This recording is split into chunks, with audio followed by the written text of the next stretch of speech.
Welcome to the podcast, Justina. Thanks for joining us. Thank you very much for having me. To start with, can you give us a brief about yourself and your work at Future Leadership? Okay, so I am the founder of Future Leadership Innovation Laboratory, and we are working from startups to different governments in our region and across the countries.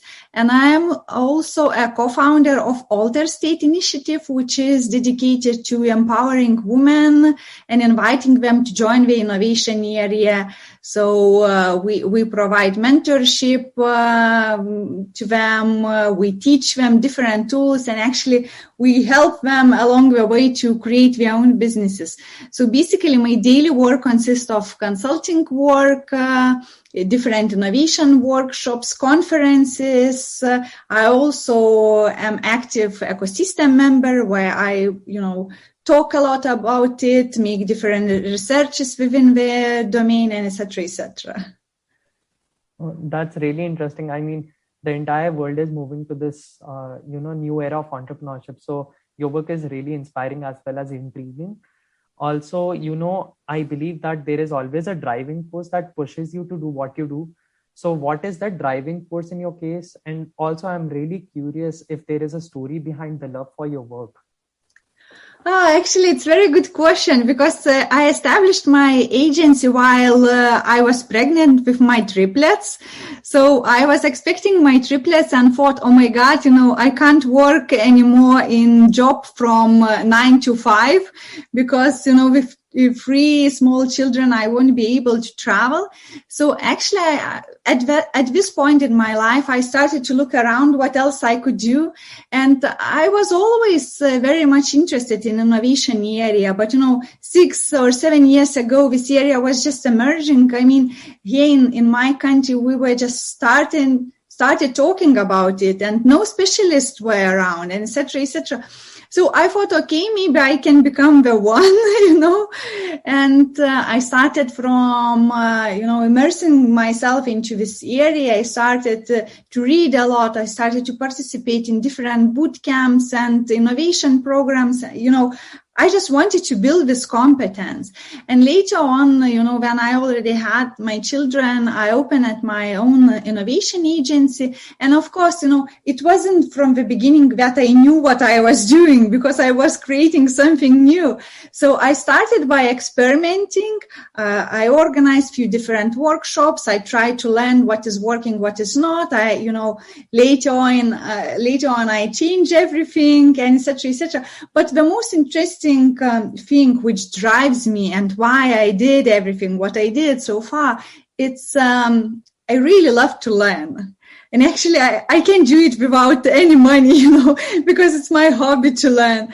So that's why it was so easy, to start everything, because really till that moment, I read a lot. I learn each day something new from innovation area. All these books which are behind me, actually more or less all of them are about innovations, or at least half of them are about innovation area. So I really read a lot and learn a lot. And then I can share all these things with other people. I really feel joy.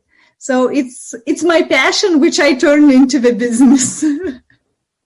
I mean, that's really interesting. Like, turning your passion into a business, also, deriving a lot of your learnings from books, especially, is something which, youngsters these days should look forward to, because youngsters these days are, engaged in the mobiles and they don't read many books. So, hearing from our conversation, I would strongly recommend to, youngsters to maybe read some more books and derive some inspiration as well as knowledge out of those books.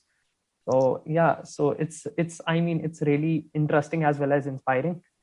Also, how have things changed for you guys as a company, especially innovation wise, from the point when the pandemic initially started to the way it is progressing right now? And what were some of the biggest challenges which you had to face eventually? Mm-hmm. Yeah, for everyone, I believe that this period was quite challenging, and we're already living with a pandemic for 1 year. So when the pandemic started, and here in Lithuania, it was almost a year ago. So in 2 days, I guess, all my projects and all my initiatives were cancelled. And I was really afraid, or, a little bit somehow, I couldn't feel the right, I couldn't find the right way to move forward immediately, because it was shock for me and for my business. But actually then the months passed and everyone realized that this pandemic won't go away so quickly. The business started to go back, and they asked me to organize different things, and we initiated different projects. And I can see that the major thing we changed, actually, companies started to put more effort on digitalization solutions and in general into innovation solutions, because we understood that the world is so unpredictable and you can't foresee what will happen. And if something is happening, you need to be prepared. And this last year showed us that we really need to be prepared, to work internationally, to work online, to build digital solutions for our customers. So basically, I was working on all these areas for the last year. And for us as a business, the major change was that we started to work more internationally. Before, we used to work mainly within Lithuania market, but after the pandemic, we saw so many opportunities to work with international customers. So we took this challenge and this opportunity. So we worked with international healthcare organizations, with other governments, and et cetera, and it increased our expertise also a lot. So it was challenging year, but also it gave us a lot of different opportunities how we can grow, and expand our competence. I mean, that's really great. Also, I heard that you were also the ideator and organizer of the very first innovation sprint in Lithuania. So can you tell us a bit about that? Yeah, I think it's already like 3 years ago, because time flies so fast. We decided to organize the first Women Innovation Sprint here in Lithuania, because I really noticed that within innovation domain, we have, big disproportion of men and women who participates, who starts their own businesses. And somehow I felt my own responsibility, because I work within this domain, that I need to start some new initiative in Lithuania. And at the same time, I noticed that United Nations also started this initiative where we were inviting different companies and organizations join the initiative and invite more women into this area. So what we did, we organized very first event here in Lithuania, where we invited women from different areas. We just said for them, if you are professional, if you have very interesting work but still want to improve yourself or learn something new, or if you are planning to open your own startup, join this initiative, join this sprint, learn new techniques, get some mentorship along the way, and most probably after it, you can pursue your dream and establish your own startup or your own company. And actually, the project was very successful, because just within, 1 or 2 weeks, we received so many applications that we were forced to cancel our application process, because we couldn't afford to invite more people. So it was our first experience, very, very, very interesting, and very, it taught us a lot. Then we organized the next sprint, actually just in half a year, I guess, where we invited already not 100 participants, but 200 participants. And we also said that if you are willing to create something new and learn something along the process, so please join us. But this time our program was half a year long, because the COVID hit us, and instead of having face-to-face events, we were forced to have them online. So we decided, okay, everyone stayed at home. Most probably we are having a little bit more time, because we are saving our time from commuting and etc. So we can spend this time for our own education and for participation within the sprint. So what we did, instead of having 2 events, we decided to have 3 or even 4 smaller events, but in a longer time of period. And, it was also very good experience because we noticed that, when you have very short time, of course, you can, mobilize yourself and create a lot of different things. But these things, they are not so deep because you lack of a time to create a little bit more deeper solution. But when you have like few months in a row to work on your own solutions, all these ideas at the end were a little bit more valuable. And I mean, really, all these teams, they created very interesting innovations, starting, from medical innovations to educational and et cetera, et cetera. And some of them, they are still working on these ideas and they are started their own businesses. And last year, what we did, we created fully online event, which was dedicated to Nordic Baltic market. And in this event, already 22 countries, participants from 22 countries participated. And we received also very positive feedback. And now we are trying to build our fourth event, which will be in the fall. And this event will be dedicated to 4 main streams. We will have a future of healthcare, the future of education, the future of energy, and the future of cities.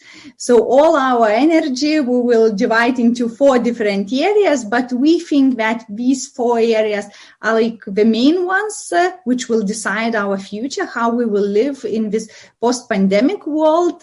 And I can see that a lot of women are interested in innovating within this area. So that's why we will invite everyone from around the world to join our initiative and to participate within this sprint. And another thing which we decided to change this time we want to simplify our user experience for our participants, because usually, these women, we come from different backgrounds, from different countries. They don't know each other. And sometimes we see for us, it's not so easy to join your sprint because we are afraid a little bit and etc. So this time we decided, even before the event, we will organize 2 additional events where they will have possibility to know each other a little bit better and also to learn new skills. So before the event, we will organize creativity workshop and some other workshops just, to introduce our program to, participants and maybe help them to build their own teams. So it's a long answer to your question, but I am so passionate about this project that I could talk like for hours about it. Yeah, I mean, it sounds really exciting because I also, attended this innovation sprint last year. It was basically a 5 days innovation sprint where, wherein people from around 30 countries had participated. And yeah, it was quite similar to the idea which you proposed that, in these kind of meetups or these kind of events should include creativity sessions in the beginning so that everyone, gets an icebreaker session and gets to know each other better so that they can, during the tenure of this entire program, they can work better as a team and as an individual. And also they can, get to contribute better, because I was also participant in this sprint, but when I was actually interacting with people from all across the world for the very first time in my life. So it was really hard for me to, break the ice with them or maybe understand their different cultures, their different perspectives. So that is really a valid point which you put up here. And I mean, that's the way to go forward. Yeah, it's so true, because our participants said the similar things. We came from different backgrounds and different cultures. And for them, first sprint event was like 2 or 3 hours. So for them, it was not enough time to know each other and, to start working directly, on the idea. So that's why we decided to split this experience and prolong it a little bit, but at the same time to give opportunity to know each other better, to share their values, why they are here. And also, another thing, I think that it would be valuable because maybe we could meet even their mentors before the sprint, that we could know what exactly to expect, from this experience. So yeah, we will do like this. That's really interesting. I mean, I would want to be at one of your sessions. I mean, I'm super excited for it. Yeah, so please join, because actually this event is for women, but we also invite men to participate. And last time we had I think even 2 team leaders, which were men, and they invited women to join their teams. And we were super nervous when someone left their team and etc. But it was very interesting interaction, because actually they try to protect their team so much, because they felt that this, collaboration between different genders is very important, especially within innovation area, because actually you can't create very innovative solution when you are representing just one side. That's why I'm joking that now we are trying to build this women community, but at the end we still need to, to put everyone's together, because otherwise we can't innovate and create very interesting and good things. So yeah, please join. Yeah, definitely, I would. I mean, equal participation is equally important, in creating new products or maybe innovating on new things. So yeah, that's really a good point. And yeah, also, there tends to be a general perception towards creativity and innovation always being linked to building a new revolutionary product or service altogether. So is it always the way, or are there any instances where creativity and innovation can be deployed to, modify existing products or services vis-a-vis them being revolutionary? From my experience and what can I see, around my work, basically the majority of innovations, they are incremental and they are not radical. I even can say that it's like 70 or 80% innovations. They are related to increasing and developing or changing current product or services. So basically, I think that creativity and innovations is mainly related to incremental changes rather than radical, because radical, they are so rare. We can see just a few examples, most probably per year or per industry. And all other initiatives, they are interlinked with current product. And I think it's very powerful thing, because usually when we start talking about innovation, people try to think that it's something very far away from them, that it's not related to themselves, that they don't want to innovate or they don't need to innovate. But from my perspective, I really think that if you have at least one competitor within your market, which can offer service or product to your customers, you need to innovate. Because innovation for me, it's a strategy game. You should work on your current product and try to improve product or services. You need to try to improve them or make better, more user-friendly. And at the same time, you need to look into the future and you need to observe what is happening in the world and try to, collect all this knowledge and bring into your organization. So it means that you are working on your current initiatives, but at the same time, you are looking into the future and trying to build something for the future. And that is the way how you can survive. Otherwise, what will happen? If you are working just on your current product and you are not working, looking into the future. So it means that, for the next most probably 3 to 5 years, you will have something to offer to your customers. But what will happen next? You don't have any services or products to offer. So it means that you won't be relevant in the future to your customers. And what is happening if you are looking into the future and you are not working on your current product and services? So it means that now at this moment, you don't have anything to offer to your customers. But you are working, and you will build something for the future. But it means that your business will flourish just in, 5 to 10 years because you don't have anything to offer now.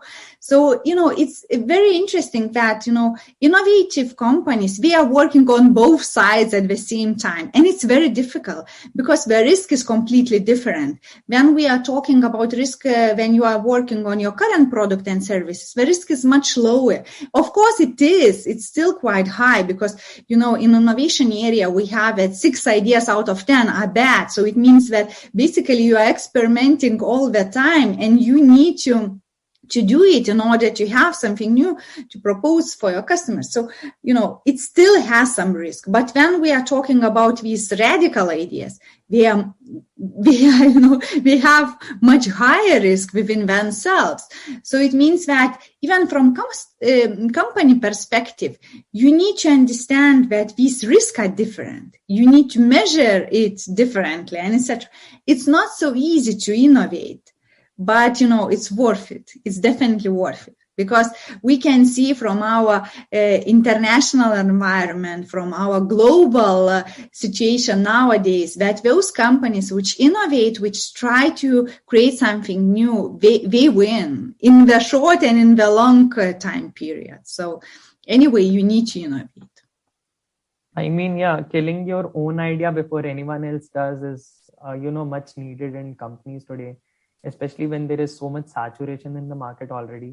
And, there are so many competitors, so you have to innovate in order to get ahead of your competition. So, I mean, yeah, that's a very valid point.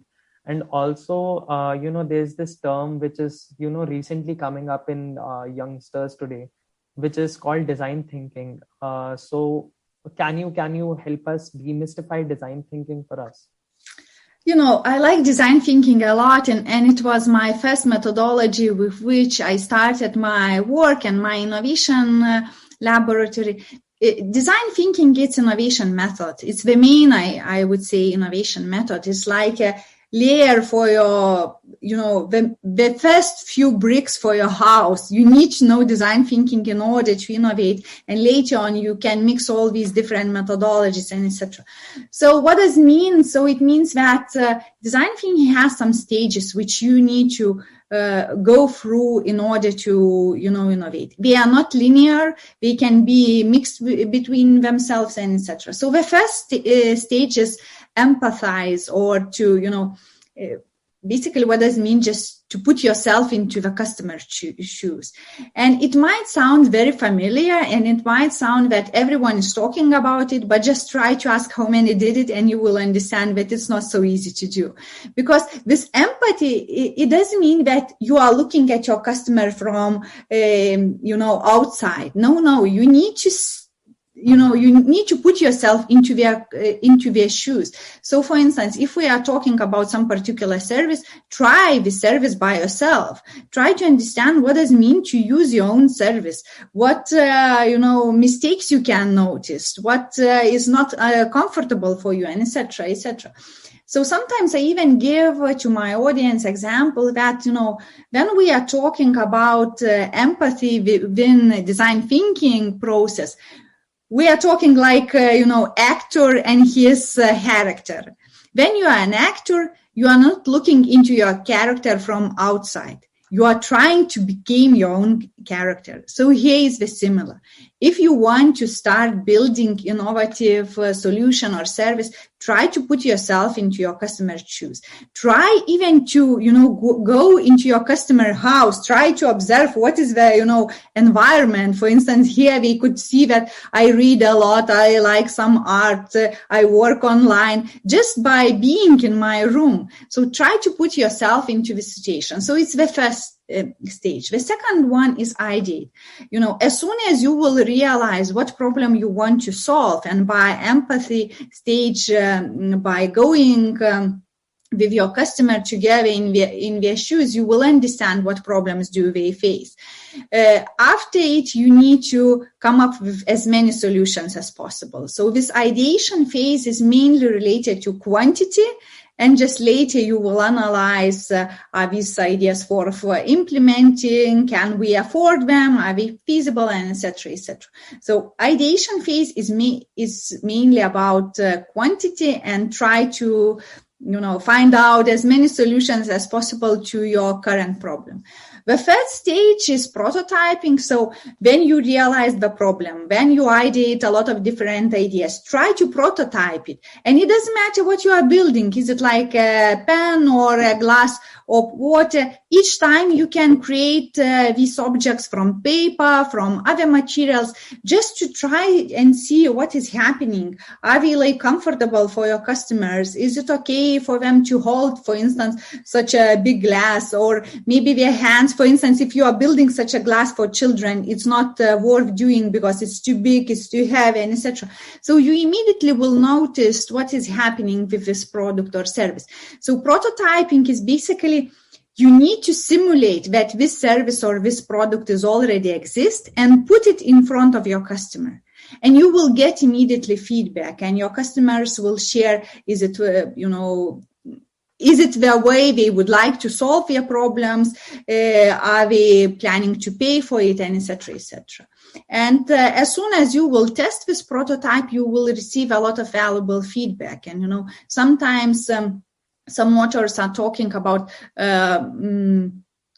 fail fast, but I don't like this concept. It's not about failing. I mean, I strongly believe that all our listeners are extremely, competent people, and they are clever, and they don't want to fail. But by this prototyping, what I mean is that you're not failing, you are learning. You are learning about your customers, about their experiences. And because you are so clever, you can adapt very quickly, and you can build the second prototype and see what will happen after it. So basically, design thinking is about, putting yourself into the customer's shoes, trying to observe world from their perspective, later on ideating as many ideas as possible.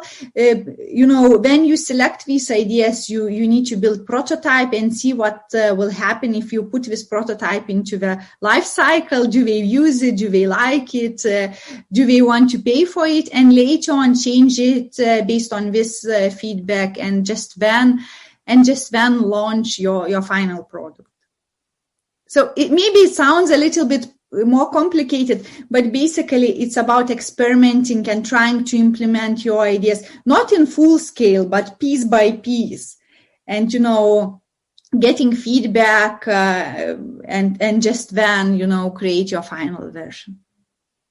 It's basically, so what I understand is design thinking is basically a systematic process, but it is also about, getting feedback from your customers and empathizing with them, because that is the first people, those are the first people you are creating value for.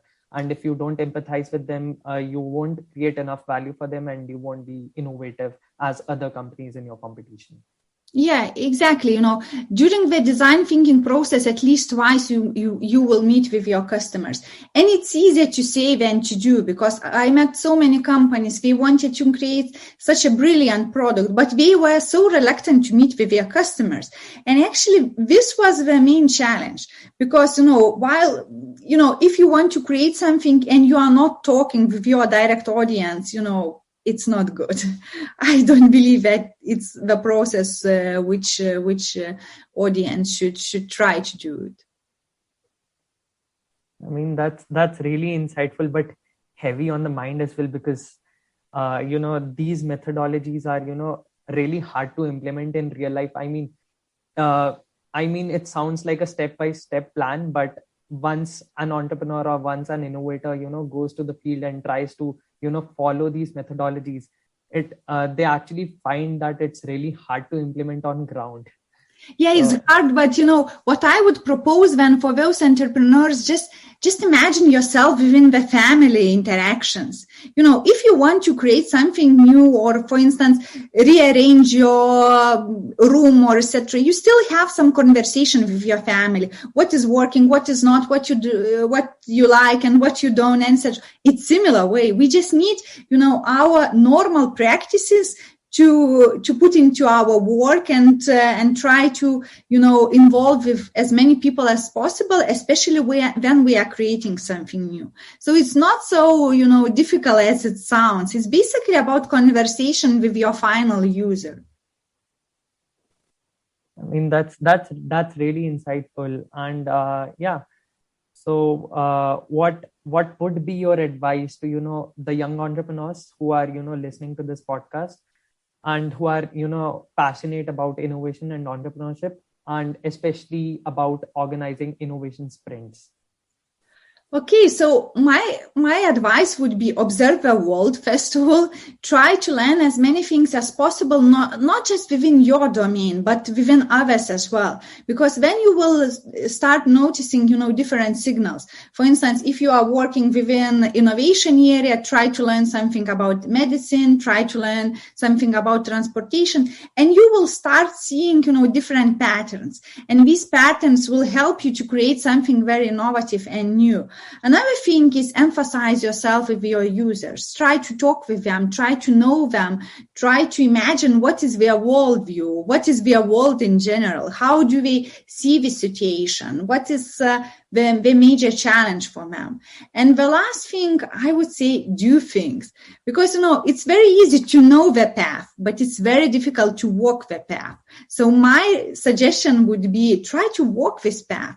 And it doesn't matter that you will face some challenges along the way. All innovators face them, and all innovators overcome them. So try to be radical optimist in order to survive in these innovation jungles. I mean, that's really good advice. And that's really helpful for entrepreneurs like myself as well. So yeah, thanks for that. And would you also like to share some recommendations regarding books, so that our listeners can chart their own innovation journeys, or maybe proceed to chart their own innovation journeys? Okay. I have many books, and when you asked me to share some books, it was a challenge for me to pick my favorite ones, but I tried to pick very different ones. The first one is like The Innovator's Method by Nathan Furr and Jeff Dyer. It's a very interesting book. It's basically a system for innovation, so I strongly recommend this one. Another one I chose from design thinking area is the Design Thinking Toolbox. And actually, it has like series of books. You can check out the other books as well. They are very good. But this one I like a lot because you will find a lot of different design thinking methods within it, and explanation how to use it, how many people you need to involve, and etc., etc. So it's really very good toolbox for yourself. And the last one, which I think is also very much related to innovator skill set, it's questioning skills. So the Book of Beautiful Questions, and it consists different question groups about leadership, about your life, and etc., etc. It's one of my favorite books, actually. So those I would recommend, and many more which are related to innovation area as well. I will definitely, add these books to my cart today itself, my Amazon cart. So okay. I would love to read them. Very good. They are really, really interesting. So wow, thanks, Justina. This has been really incredible. And I also appreciate you taking out the time to share your valuable insights and experience with us. Thanks a lot. Thank you very much for having me. Thank you. Bye. Bye.